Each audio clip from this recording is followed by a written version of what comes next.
Welcome to today's verse of the day. Today's passage captures a turning point in Jacob's journey. After years of serving Laban, enduring deceit, and quietly building his household, Jacob is called by God to leave. And what follows is a mix of fear, faith, confrontation, and closure. Let's explore Genesis 31, 1-55 together. Verse: Jacob heard that Laban's sons were saying, "Jacob has taken everything our father owned." And Jacob noticed that Laban's attitude toward him wasn't what it had been. Then the Lord said to Jacob, "Go back to the land of your fathers and to your relatives, and I will be with you."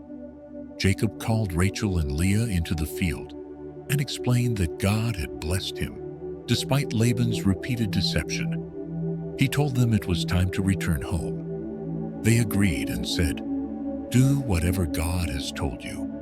So Jacob gathered his flocks and family and secretly fled from Laban.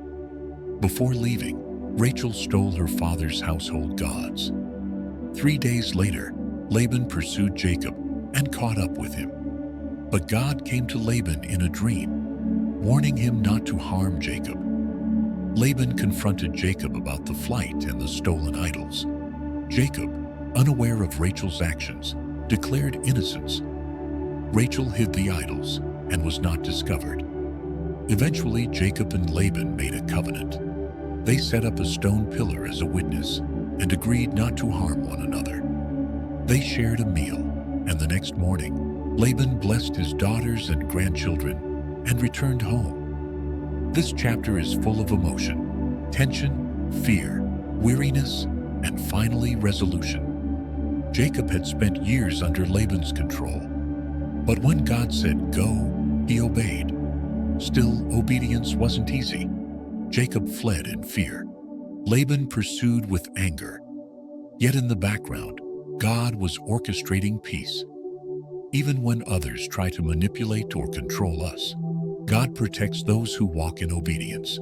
He intervened in a dream to stop conflict before it could explode. He gave Jacob the courage to stand firm, and he turned a chase into a covenant. And though Rachel's hidden sin could have brought disaster, God still showed mercy. Is there a place in your life where God is saying, "It's time to move on"? Maybe not physically, but emotionally, spiritually, or relationally?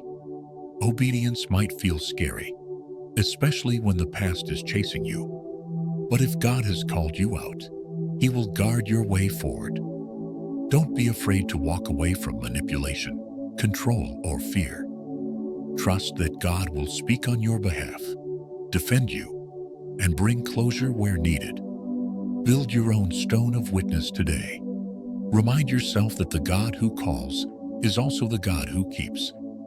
Thank you for joining me today. If this verse reminded you of God's protective hand over your life, share it with someone who needs encouragement.